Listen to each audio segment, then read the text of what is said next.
गोलमाल है, सब गोलमाल है। दरअसल चाय को लेकर के एक स्टडी आई। आप लोग सोच रहे होंगे कि मैंने शुरुआत में क्या कह दिया। बहरहाल ये जो स्टडी है वो ये बताती है कि चाय पीने से जिंदगी लंबी हो सकती है।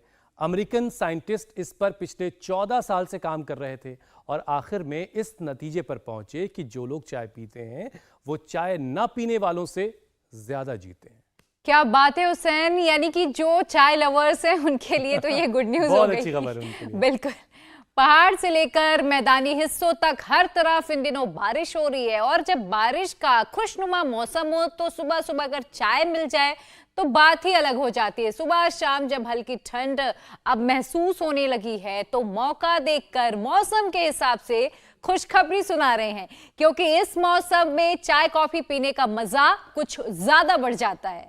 लेकिन थोड़ा ट्विस्ट होगा इसमें जरूर, अभी आगे पता चलेगा। बिल्कुल, लेकिन ये रिसर्च भारत की दूध वाली चाय को लेकर नहीं है, ठीक है, यही ट्विस्ट की बात कर रहा था मैं। हाँ। बल्कि ब्लैक और ग्रीन टी के लिए कहा जा रहा है। वैसे चाय पर एक और स्टडी आई है चीन के वुहान यूनिवर्सिटी से, जिसके मुताबिक दिन भर में 4 कप से ज्यादा चाय पीना डायबिटीज के खतरे को कम करता है।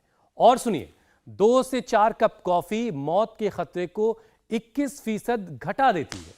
और हुसैन, जो रिसर्च वाली बात वो तो समझ आ गई, लेकिन क्या इससे जो हमारा डाइजेशन सिस्टम है वो नहीं खराब होता? देखिए, गैस, एसिडिटी, ब्लड सर्कुलेशन की परेशानी नहीं बढ़ेगी, क्योंकि योग गुरु स्वामी रामदेव तो अक्सर ऐसी चीज़ों के ज़्यादा इस्तेमाल से बचने के लिए हमेशा कहते ही आए हैं। इससे शरीर के त्रिदोष मतलब वात पित्त कफ का जो बैलेंस है वो ख़राब होता है।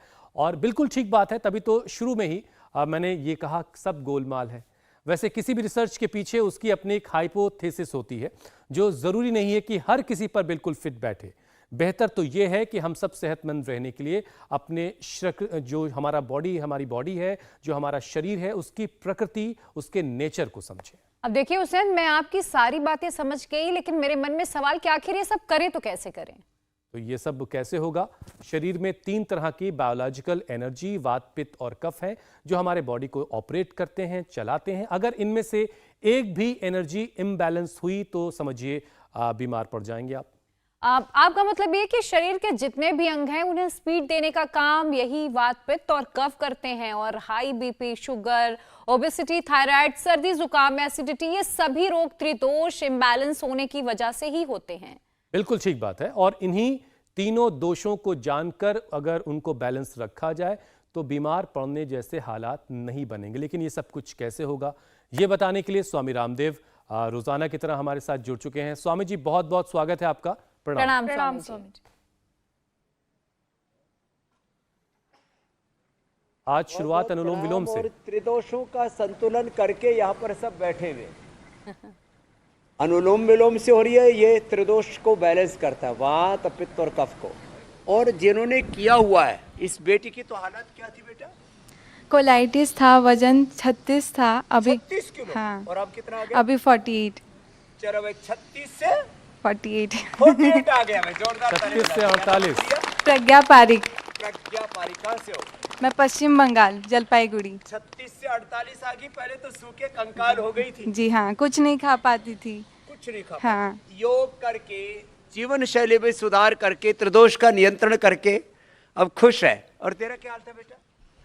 मैं 85 केजी हो गया था मेरा। 85, इसको बढ़ गया था 85। फिर और खाना कुछ नहीं पचता था यहाँ पे, हर बिना वक्त खाए वजन बढ़ रहा था। और अब भयंकर जलन लगती थी। अब सब खा रही हूँ यहाँ पर, सब कुछ खा पी रही है। और वजन कितना कम कर लिया? 15 किलो। 15 किलो वजन कम कर लिया। लो, क्या नाम है? ऋचा पारिक। ये ऋचा पारिक। तुम बहने हो क्या? ओहो ये जोड़ी बढ़िया है भाई बहनों की। और तेरे को क्या फायदा हो गया? बाबा जी, मेरा टीवी हो गया था, तो टीवी के वजह से मेरा लंग्स पूरा डैमेज हो गया था। टीवी की वजह से लंग डैमेज। अब हाँ, तो मैं चल नहीं पाती थी, बहुत हाफ जाती थी, ब्रीदिंग प्रॉब्लम होती थी। अब बिल्कुल ठीक है बाबा जी। सच्ची बोल रही है? सच्ची। टीवी पर ऐसे तो नहीं कि चेहरा दिख रहा है इसलिए? नहीं, सच्ची बहुत ठीक है। और यहाँ आने के बाद तो बहुत ज्यादा रिलीफ है। अंचला वर्मा। अंचला के लिए जोरदार ताली बजा दो भाई। हाँ? इस स्वामी जी, बेटी ने वैसे अपने आपके पास लंग जब को कोई आता रिकवर होगा- कर लिया। वात, पित्त, कफ सब। स्वामी जी, जी देखिए, मेरे जब भाई। आपके पास कोई आता होगा ना तो बीमारियां तो डर कर वैसे भी भाग जाती खड़े हो जाओ, होंगी। थोड़ा ताड़ा से निकाल। आपका नाम सुनते ही जो बीमारियां वो वैसे भी डर के भाग जाती होंगी। और कुछ और फिर आपके इसमें जी जी। अनुलोम विलोम तो है ही, आज वात पित्त कफ का पूरा चक्रव्यूह समझाएंगे। ये जवान सा लड़का आपको अभी करता हुआ दिख रहा है, क्या हाल था तेरा? प्रणाम गुरुजी। मुझे 7-8 साल पहले स्लिप डिस्क की समस्या थी, तो डॉक्टर को दिखाया था, तो वो ऑपरेशन का बोल रहे थे। और अब मेरे को 21 तारीख को मैं यहाँ पतंजलि वेलनेस में आया था। अब क्या हाल है? अब बिल्कुल कंप्लीट हूँ एकदम। मेरे को स्लिप कल, डिस्क पूरा ठीक कर लिया? हाँ, 22 तारीख को मेरे को सिंगी लगी थी, उसके बाद अब बिल्कुल कंप्लीट हूँ। ये लो, मात्र एक श्रृंगी चिकित्सा से ये कमाल हो गया इसका। हाँ। तो चलो भाई, आशीर्वाद बेटा। और क्या नाम है? राहुल पाटीदार, मध्य प्रदेश से हूँ राहुल गुरुजी। पाटीदार। और राहुल की लाइन कितनी शानदार है स्वामी जी हाँ, शाजापुर जिले से हूँ। चलो आशीर्वाद। चलो भाई, तेरो ताड़ा कि अब मैं कंप्लीट हूँ। तो योगाभ्यास करके आपके साथ रह के जो पहुँचता है वहाँ वो कंप्लीट हो जाता है, ये भी कमाल है। अच्छा स्वामी जी, देखिए बहुत ज़्यादा आम तौर से लोग जब बीमार पड़ते हैं तो इलाज करने में लग जाते हैं, लेकिन वो कभी ये जानने की कोशिश नहीं करते कि आखिर वो बीमार क्यों पड़े, ऐसा क्या हुआ। बीमारी की जड़ का अगर पता चल जाए तो शायद फिर वो अगली बार बीमार ना हो। तो ज़रा ये समझाइए कि शरीर की जो प्रकृति है, जो नेचर है, उसको पहचाने कैसे, और उसके बाद जब पहचान लिया जाए तो उस बैलेंस को बनाए कैसे रखा जाए, क्या क्या करना है योगाभ्यास के साथ साथ। बैलेंस को बनाने के लिए एक तो ताड़ासन, तिर्यक ताड़ासन, त्रिकोणासन, कोणासन, पाद हस्तासन, गरुड़ासन और वृक्षासन करवाते हैं। ये सब बैलेंस बनाने के लिए ही है। और ये खाली बॉडी का ही नहीं, वात पित्त कफ का भी बैलेंस बनाते हैं। बॉडी का तो बैलेंस बनाते ही हम। अब जो गरुड़ासन वृक्षासन कर पाए कर लें।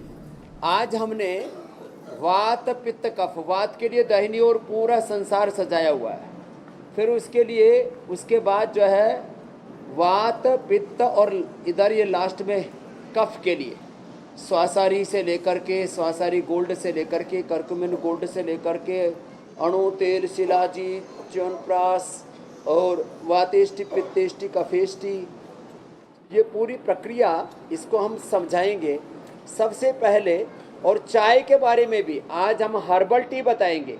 आपने तो एक ग्रीन टी और ये सब टी ना, ये सब एक और अलग प्रकार का पूरा वो जो है संसार है। लेकिन चाय और कॉफ़ी का 100% नेचुरल विकल्प क्या है, ये भी हम आज मैं बताने वाला हूँ। और उसके लिए भी हमने पूरी तैयारी की हुई है। अब मैं वात पित्त कफ को सामान्य लोक भाषा में समझाता हूँ। वात गड़बड़ होता है पेट से।